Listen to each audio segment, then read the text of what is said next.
Sing grace, how sweet the sound.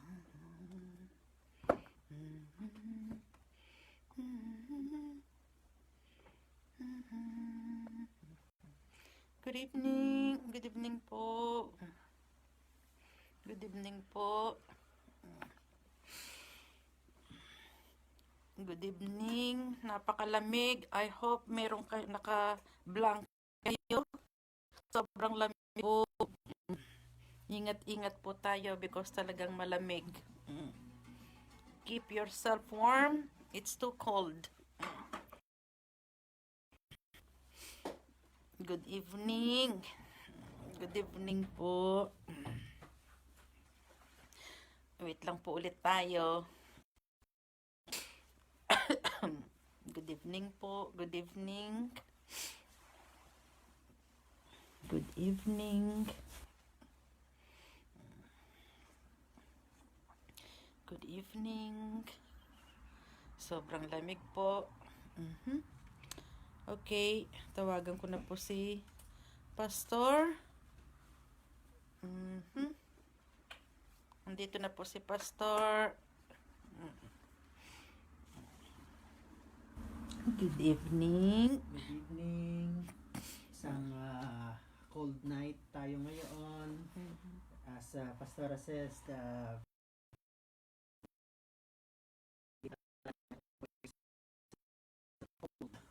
Yeah. praise the Lord. And ito nga po yung again Tuesday night. And then it will be our part 3 of 5. Continuation po tayo sa discovering your calling, purpose and calling in life so that we could be fruitful into the kingdom of God. And tonight nga po, we will gonna talk about anointing, Amen. understanding the anointing, and we need to be anointed for our calling.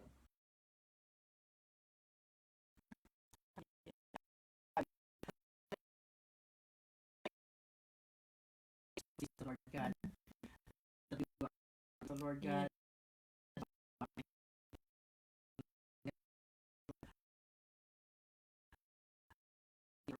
with our brothers, our sisters, O Lord God.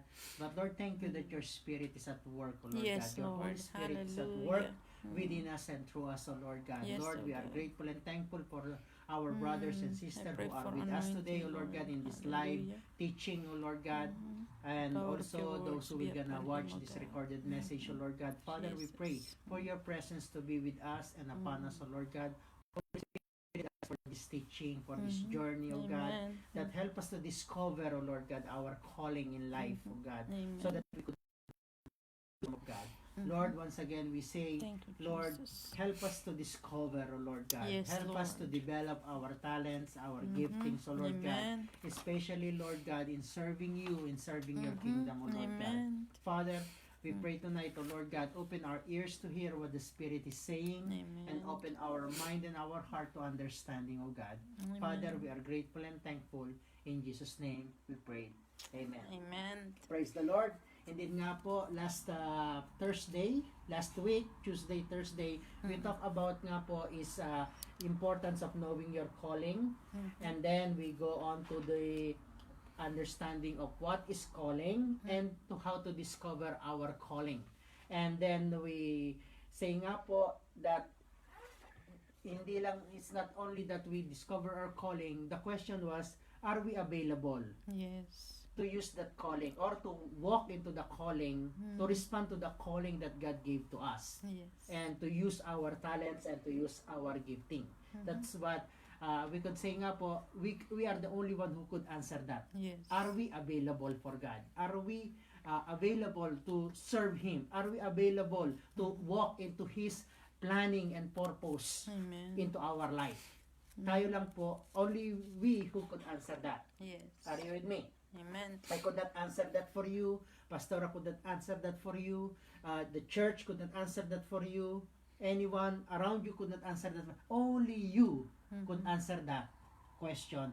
Are you available to walk into the calling and purpose that God asked us or made for us.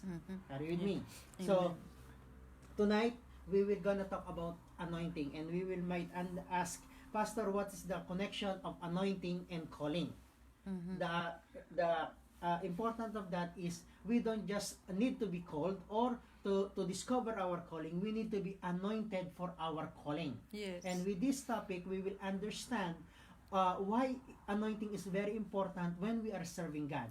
Remember po, last Sunday, if you could remember, one of the topic that shared last Sunday is how can we walk into the light of God is walking in the anointing of God.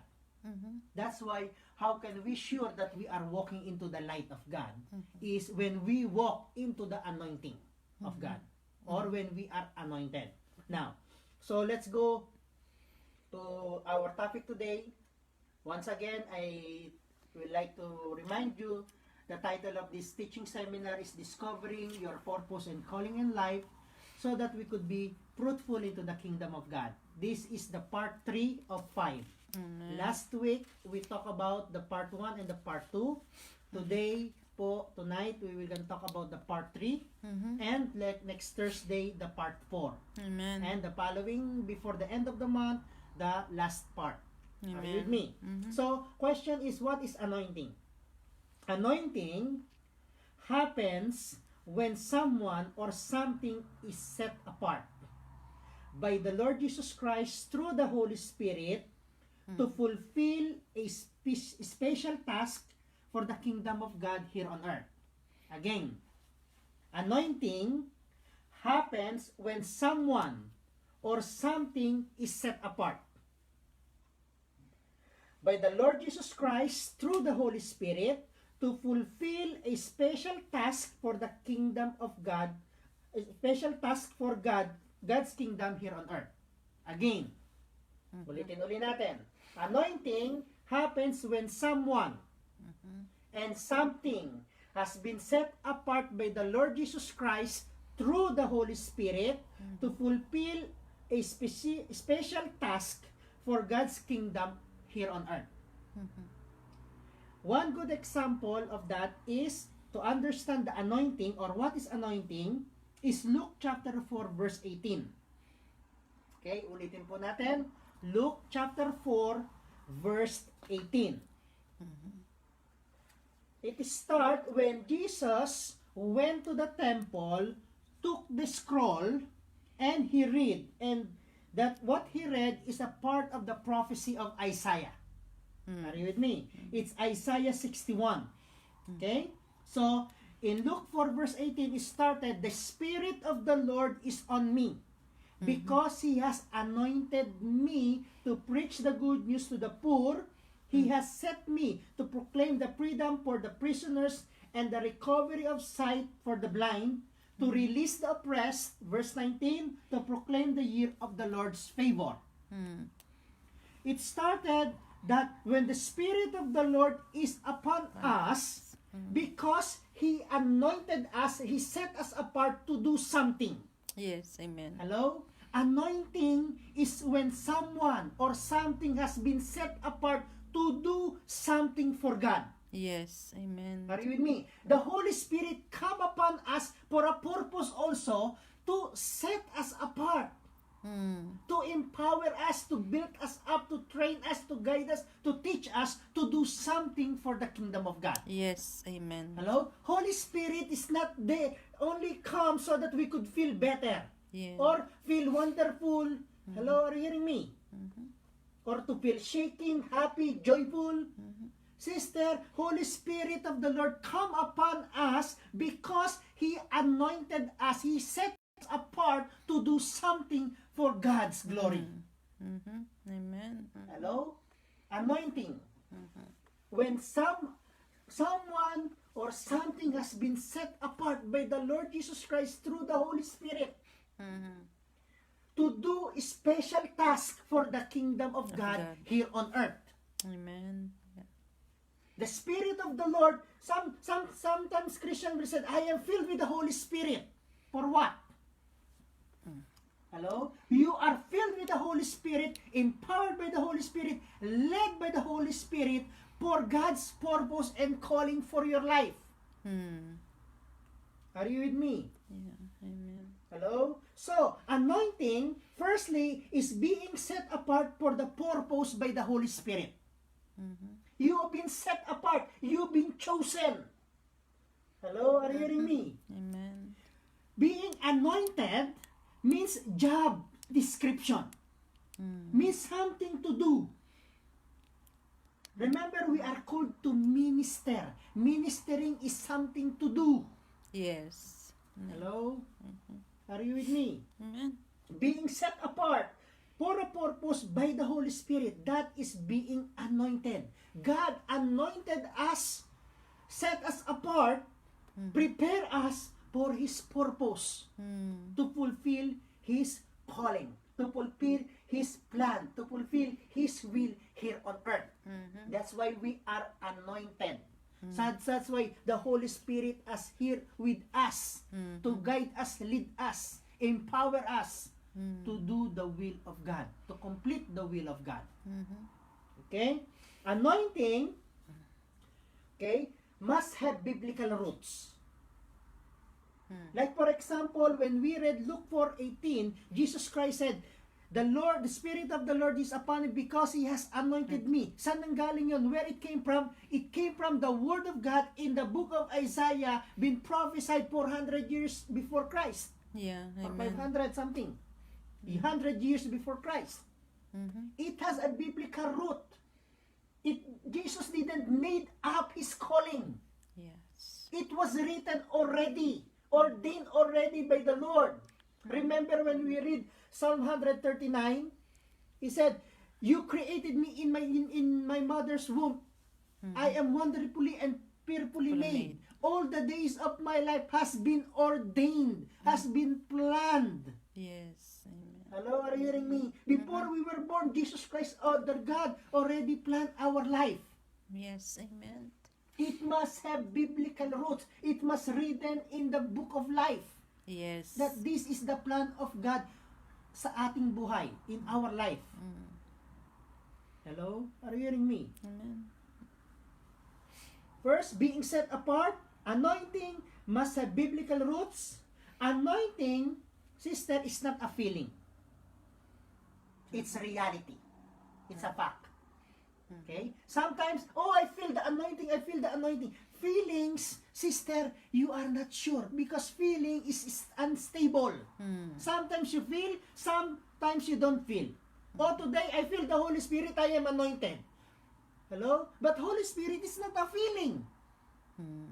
It is a word of God, the promise of God that I will never leave you nor forsake you. I will not leave you as an orphan according to the book of John. I will come to you through the Holy Spirit. Allos Parakletos. Amen. It's not about you feel the Holy Spirit or you don't feel the Holy Spirit. It's about the Word of God's promise that said the Holy Spirit lives in you, whether you feel Him or not. Yes. Anointing is there whether you feel it or not. Amen. You've been set apart for a purpose. Yes. Are you with me? Now, anointing has the beginning. The day of the anointing means the day you started to fulfill His plan for you. The moment you said, "Lord, here I am ready to do your will." Yes. God called you, you have to respond. Hindi mo sasabihin, alam naman ng Diyos ang heart ko. No, you have to respond. Are you available? God is saying, this is my purpose, my calling. He am revealing it to you. It's not about knowing. It's not about seeing. It's not about discovering. It's about making the first step. You have to begin to step forward. Amen. Hello? Yes. And that anointing lasts until it's done. Lord, it's done. Lord, I fulfill it. Lord, sometimes until to your last breath. Yes. Hello? Or true. you said, Lord, it's accomplished. It is finished. It is done. It's accomplished. Are you with me? Amen. Hello? Are you hearing me? Amen. So, anointing is someone or something set apart by the Lord Jesus Christ and through the Holy Spirit to do the special task to fulfill the will of God's here on earth. Are you with me? So, something about anointing. Anointing must have biblical roots. You don't say, I am anointed without the biblical roots. Saan galing? Where your anointing came from? I felt the anointing. It's not about feeling. It's understanding it that the Holy Spirit lives with you, that you've been set apart. If you are set apart for the task of God, you are anointed. Anointing is there. Yes. Okay? Anointing has a beginning and it lasts until it is done. It is finished. It begins when you said, Lord, here I am ready. I will take the first step. I am available. Some people said, Lord, I am available, but they don't want to make the first step. Yes. Hello? When you say you are available, make the first step. Start the journey. Start to work with God. Work with the Holy Spirit. He will guide you. He will teach you. You know, in the one of the letter of John, the anointing will teach you, will remind you, will guide you in all the truth. No one will teach you because the anointing will teach you. It means the Holy Spirit will teach you. You don't need any other person to tell you this is the calling of God. It is the anointing. It is the Holy Spirit will remind you the calling, your purpose. Hello? That's why last week we talked about when you are discovering your calling, you need to spend time with the Holy Spirit. You need to spend time praying because it's the Holy Spirit who knows the heart of God for you. Yes. And the Spirit testify to our spirit that did things of God. Yes. Are you with me?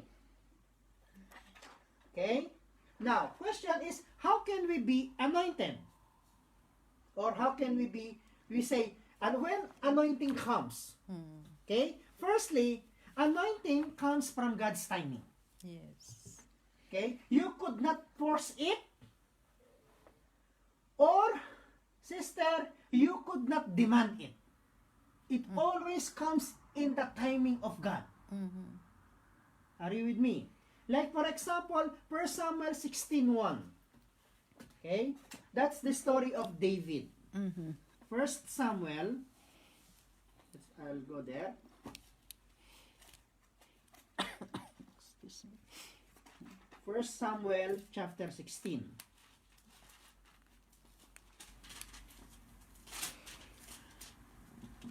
Okay? It's written, the Lord said to Samuel, how long you will mourn for Saul? That is when Saul really rebelled against God. Didn't do the will of God. Okay? How long? Or let's say, it's the time when Saul didn't follow instruction. Yes. So that you could relate. Or we could relate. We are talking about instruction. Okay? How long you will mourn for Saul, since I have rejected him as a king over Israel? Fill your horns with oil and be on your way. I am sending you to Jesse the Bethlehem. I have chosen one of his sons to be a king. And then that's David. Anointing comes in God's timing. Yes. Are you with me? You could not impose it. Every time there is a season, there is a timing. Yes. Look what John the Baptist said.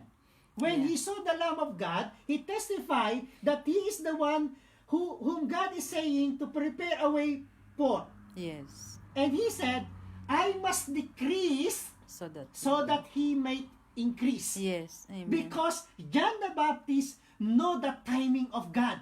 Yes. Hello? Are you hearing me? Amen. So, there is a timing. Anointing comes in the God's timing. Hindi mo pwede siyang i-push. Sometimes pinagpipilitan natin, my calling, I know, I am gifted, I have a talent of teaching. David was teenager, he was anointed to be a king. Yes. Hello, are you hearing me? It takes him. The anointing is there, but it takes times and season before he sit as a king. Yes. It's true. Hello? But the anointing is Is already there. Mm. Teaching, preparing, disciplining. Hello, are you hearing me? Amen. Don't push. Yes, you are called by God to be a preacher. Not immediately you discover that. Immediately you want to preach, or you start preaching. Sister, in my own experience, February 22, when I was baptized in water, at that same night I was baptized with the Holy Spirit. That same night, the Lord told me, I want you to preach, teach, and prophesy. You know what happened between February? I know exactly my calling. I was anointed that night. But it takes me how many months before I start my first preaching? Yes. Hello? Because anointing comes in God's timing. David was a gifted musician. David was a gifted shepherd. David was a gifted warrior. Hello? Are you hearing me? But it takes years of God's timing before he fulfilled his calling. Yes. Now, anointing comes when your heart is ready. When your heart is right with God. It's true. Hello? Are you hearing me? It is the heart of man, your heart, my heart, that qualifies to receive the anointing. Yes, God prepared our purpose and calling before we were born. But it starts when our heart is right with God. Yes. Are you with me? Amen. 1 Samuel 16, verse 6 to 7, it said, when they arrived, Samuel saw Eliab and thought, surely the Lord's anointed stand here before the Lord. But the Lord said to Samuel, do not consider his appearance, or his height, for I have rejected him. The Lord does not look at the things man look at. Man look at the outward appearance, but the Lord looks at the heart. When God looks at our heart, brother, sister, no, you could not hide anything. Yes. You could hide so many things from your brothers, from your sister, from your pastor, from your elders, but you could not hide anything from God. Hello? Exactly. You want to be used by God, but most of the time, your heart is not qualified. It's not ready. Fix your heart. Check your heart. Maybe your heart became calloused. Hello? Are you hearing me? Everyone wants to be used by God. Wants to be used by God. But the problem is the heart. Attitude of the heart. Attitude of the heart. Hello? Fix your heart. Fix your heart. Fix my heart. Are you with me? Anointing comes from God's timing. Anointing comes when your heart, our heart, is ready or right with God. And anointing has to be visible to others. What it means, you don't shout, I am anointed, I am anointed, I am anointed. People around you will witness. Yes. People around you will testify and said, surely this man has been used by God, has been anointed by God. Hello? People must see and recognize, testify the anointing in your life. Yes. You don't need to shout it out. Hello? Man, it's true. People around you will testify. Hello? Are you hearing me? Amen. 1 Samuel 16, when David was anointed by Samuel, his family was there, witnessing. The same family, brothers, who went to war, are you with me, with Saul. Goliath was there. Hello? The same brothers who saw that David was anointed is the same brothers who witnessed how David fight with Goliath. Yes. People around will testify. Are you with me? Nobody, no one should say, I am anointed, I am anointed. People around you Yeah, will testify. Why? Because people around you will see transformation, will see changes. Hello? Are you hearing me? Why? Because when you are anointed, there is a result, there is a fruit that other people will testify, will witness. Example, anointing, this is the result of the anointing. Anointing transform your life. Yes. When there is no transformation, there is no anointing. Hello? There is one question in the biblical study. Is it possible you are filled with the Holy Spirit and yet not been changed? When Holy Spirit comes, there should be changes. Yes. There should be transformation. It's true. Amen. Hello? You are anointed when you are transformed. Amen. The old has gone. The new The has new has come. It's true. Yes. Are you with me?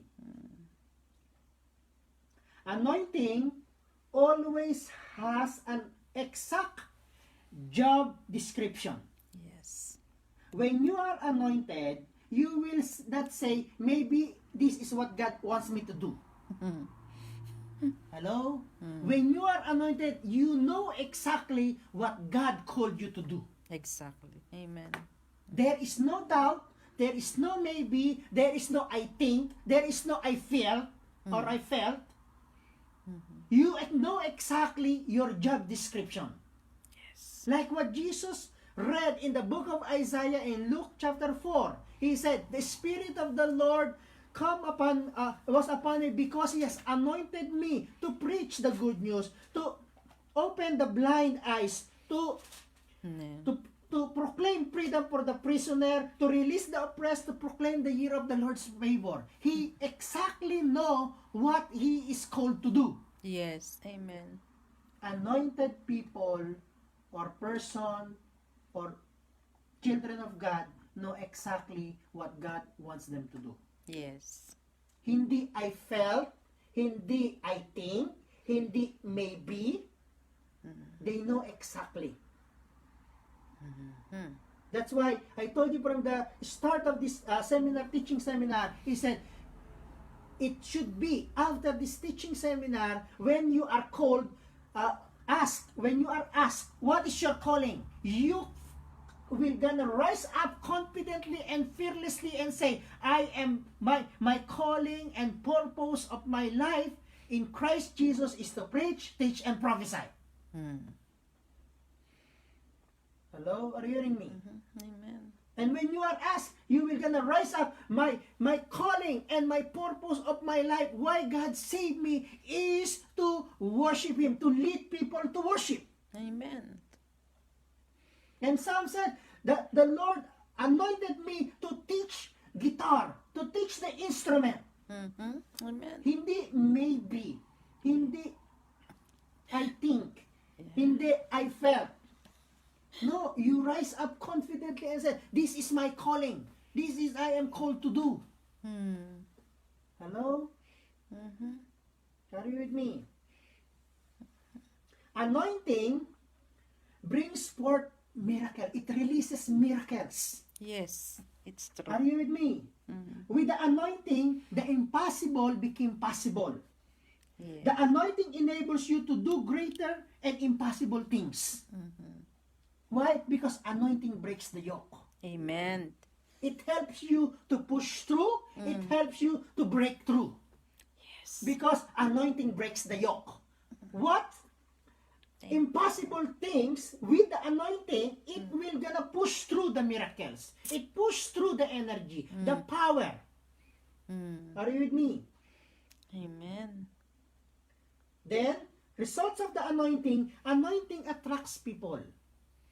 People around you will see the anointing, the purpose. People become interested in them, in the anointing, in the calling, and they feel something fresh in them.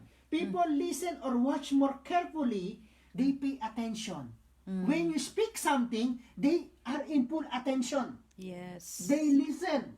Why? Because they testify the anointing is there. It's true. Are you with me? Anointing, as I said, breaks the yoke. Anointed ones became free. They are free people. Hello, are you hearing me? We must be free from the things that keep us bondage spiritually, financially, emotionally. Anything that hinder us to do the will of God, anointed people, anointing is there to break it, to set us free. So that, there is a book in Galatians, it's for freedom that Christ has set us free. Yes. Don't be burdened again by the yoke of slavery. Yes. We are a free people. Jesus paid the price already. Anointed people, they are free. Hello? Not free from persecution, not free from trials. There is there. Pain, betrayal, there is there. But they are free in the spirit. Yes. Nothing holds them back to do the will of God. Are you with me? Since the anointing comes from the Holy Spirit, okay, listen carefully. Since the anointing comes from the Holy Spirit, anointed people or anointed ones have to manifest or have to produce the fruit of the Holy Spirit. Hello? Again, sometimes we are so said, I am anointed of God. I am called by God. God anointed me to do this and that. But if you don't produce the fruit of the Holy Spirit, sister, your anointing is something else. It must produce fruit of the Holy Spirit. Yes. It's true. Love, joy, peace, patience, kindness, faithfulness, self-control, long-suffering, gentleness. Hello? It must produce the fruit. Since the Holy Spirit is working in you and through you and with you, Holy Spirit, inside you, your spirit should produce the fruit of the Spirit. As we said nga, again, sa biblical study, which is important? The gift of the Holy Spirit or the fruit of the Holy Spirit? Those two must be in balance. Yes. Hello? Are you hearing me? Gifts are free. Fruits has to develop. Yes. Kaway-kaway. Higop-higop mo ulit ng mainit.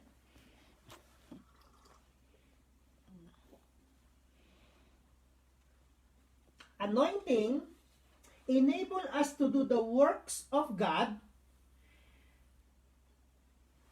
and that anointing authorize us to fulfill our calling. It helps us to fulfill. It's like our license to do the will of God, to do the works of God. Hello, are you hearing me? Sometimes we are driven by our passion. Sometimes we are driven by our desire to serve God. But serve God according to your purpose and calling, and be anointed for your calling. Yes. Hello? It is not enough to discover and to know our calling. We must be anointed for our calling. Calling. Yes. Remember, Matthew 22 verse 14 says, Jesus said, many are called, but few are chosen. Hello? Be the chosen one. Yes. Amen. Many are called for the kingdom of God, to be saved, to be part of the family of God. But few are chosen. The chosen people are those only who said, Lord, I am available. Lord, I want to step forward. Lord, I want to change. Lord, I want to be transformed. Lord, use me for your glory. Yes, amen. Many are called, Amen. but few are chosen. Indeed, at this time, many are really called. Because it's cold. Yes. What did Jesus Christ, the book of Revelation said? Revelation 3:16. You are neither cold nor hot. No, lukewarm. Don't be lukewarm. Yeah. Be hot for the Lord. Mm-hmm. Okay? Many are called. Few are chosen. Say Yes. to yourself, I want to be the few that are chosen. I want to be the few of the chosen That are chosen. that are chosen. Okay. Now, we are towards the end. Actually, it's good 40 minutes. Okay. Now, many times we always heard that in churches that have some difficulties, okay, especially when someone rise above the pastors or the preachers, there are said in 1 Samuel 16:22, 1 Samuel chapter 16 verse 22, the common misused verse that Christians use, do not touch my anointed ones and do not do my prophet no harm. No harm. This is the verse that for the anointed prophet of God, not for everyone. Yes.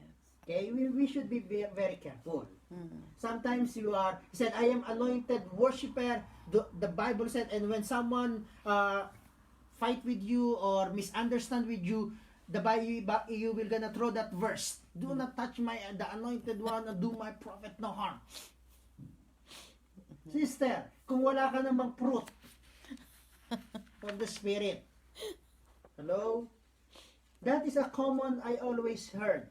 When there is some issues with pastors and the elders and the sisters, they will gonna throw that word and they will post this word is do not touch the anointed one of God.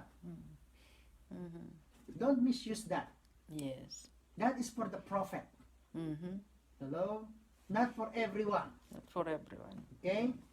So, as we said, it's not enough to know your calling, to discover it. You need to say, Lord, I am available. Lord, I want to step in. Lord, I am ready. Lord, I want your anointing. I want your Holy Spirit. Yes. Amen. Because it's the Holy Spirit that gives, that anoint us. It is the Holy Spirit symbol, the oil. Oil represent anointing. Anointing is someone being set apart. Someone being sanctified for the special purpose for God. And we are called to be anointed for our calling. God wants us to be trained, to be set free, Yes. to be new, something new. Mm-hmm. Be anointed for your calling. Yes. We could not do it in our own strength. Remember, it's not by our might, nor by our power, it's by His Spirit.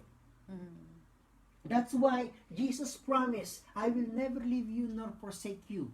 I will gonna come to you. I will not leave you as an orphan. Yes. The Spirit of truth is there. Allos Parakletos, the Spirit of truth. He will gonna guide you. He will gonna teach you. He will gonna bring the anointing. He will empower you. He will gonna lead you. He will be with you.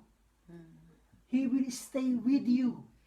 Because that's why our body is the temple of the Holy Spirit. We are called to work with the Holy Spirit to fulfill God's plan here on earth. Yes. Example lang natin, our example is Jesus Christ. Jesus Christ didn't start His ministry until the Holy Spirit come upon Him. Hello? If Jesus need the Holy Spirit, or the Holy Spirit come upon Jesus, how much more we, when we serve Christ? Yeah. We need the We anointing. need the Holy Spirit. We need the anointing. We need to be empowered. Yes. Hello? Are you hearing me? We should be set on fire for the Lord. We need to experience the Pentecost. Mhm. the tongues of fire.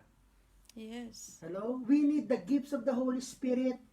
We also need to produce the fruit of the Holy Spirit Mm. so that we could be fruitful. Sister, it's not possible that your work is fruitful if you do not have the fruit of the Holy Spirit. Mm. It will not really effective our calling, our purpose to do God's will here on earth if we do not have love, Mm. joy, peace, patience, kindness, gentleness, self-control, long-suffering.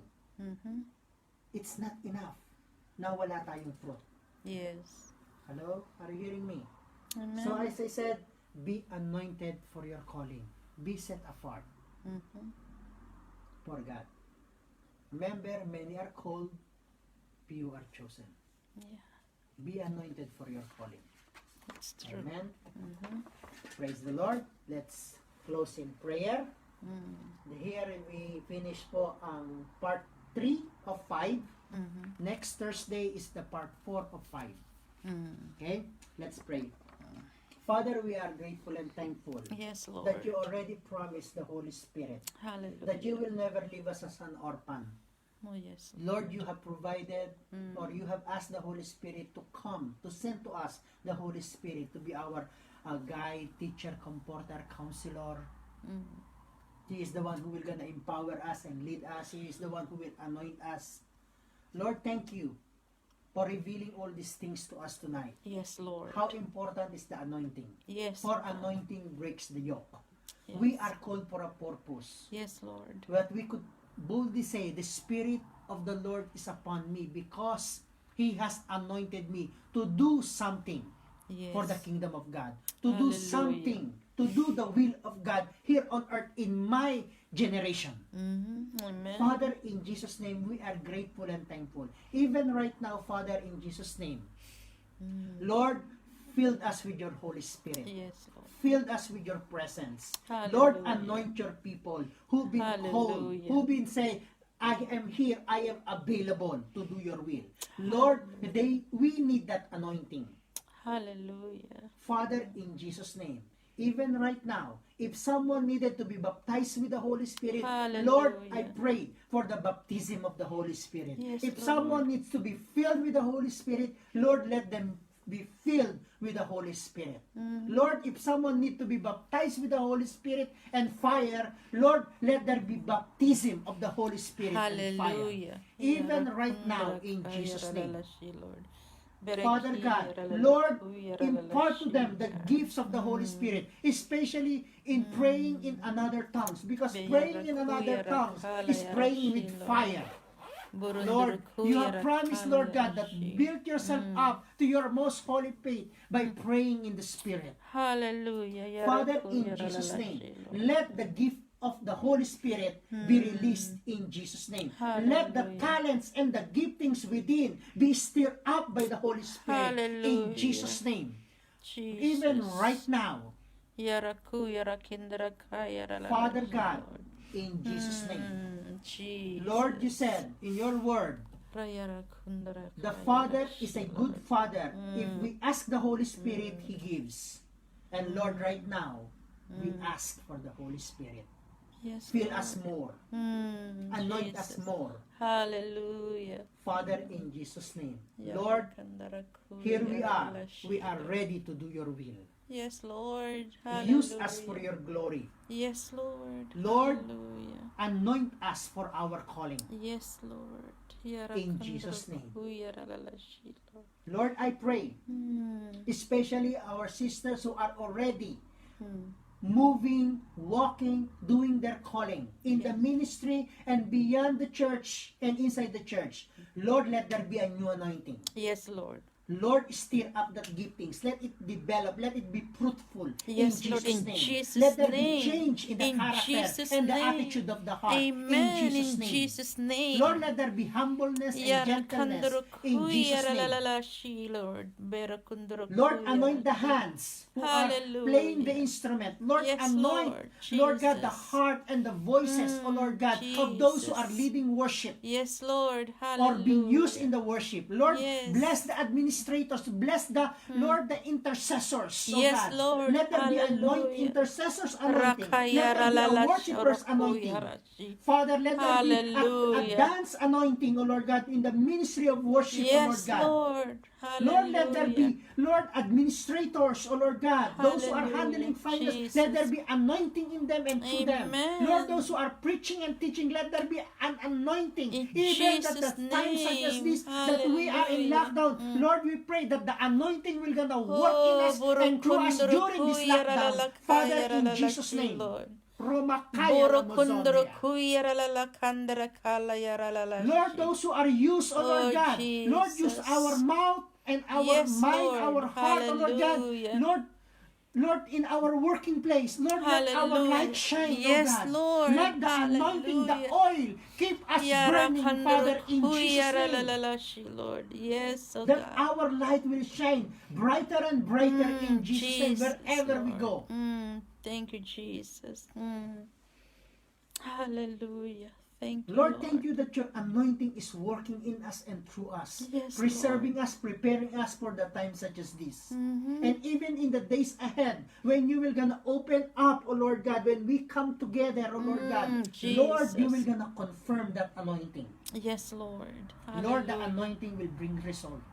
Yes, The Lord. anointing will gonna bring fruit in Mhm. our lives. Lord, even right now, I pray for the attitudes of the heart. Yes, Lord. Lord, you said the anointing comes when our heart is ready. Yes. Lord, I pray, let there be a repentance. Mhm. Let there be, Lord, a confession. Mhm. Lord, let it be, again, a surrendering of hearts. Yes. Lord, let it be, Lord God, a checking of the heart. Hallelujah. Mhm. Lord, I pray, Lord, that the callous of our heart will be removed. In Jesus' Lord, name. it's your promise in the book of Ezekiel. Mm. Lord, you will gonna sprinkle clean water upon us, Hallelujah. and we will be clean. Mm. Lord, the water represent your word. The water represent your Holy Spirit. Mm. The word and the Spirit brings life in us and through us. Jesus. And Lord, you said, you will gonna renew our spirit. You will gonna remove the heart of stone, the callous heart within us. And Lord, you will gonna change it with a heart of flesh. Yes. A soft heart, a softened heart. Lord, if our heart has become calloused, Hallelujah. Lord, change our heart. Mm. Like David said, change my heart, O God, make it ever true. Renew a right spirit within us. Yes. Father, in Jesus' name, Thank you, Lord. let there be transformation and change. Thank you, Jesus. Lord, we want our heart to be right with you. Amen. Yes, Lord. Father, in Jesus' name, so that we could reflect you brighter and brighter. Mm-hmm. Father, in Jesus' name. Thank you, Jesus. Walang covering ng heart, walang kalos ang heart, Mhm. so that we could reflect more of your glory to people Yes, Lord. all around us. Mm. Father, bless everyone tonight. Anoint everyone tonight. Mm. Anoint us for our calling. Yes, Lord. Renew our anointing. Mhm. In Jesus' name we pray. Amen. and Amen. God bless po. Amen. Muli po, maraming salamat po for being with us dito po sa live. And I do believe po, mula nung nagsimula tayo dito, marami na kayong natututunan. So hanggang matapos po tayo dito sa seminar pong ito. And again po, take care tonight. Keep yourself warm. Sobrang lamig po. God bless you all po. Thank you so much.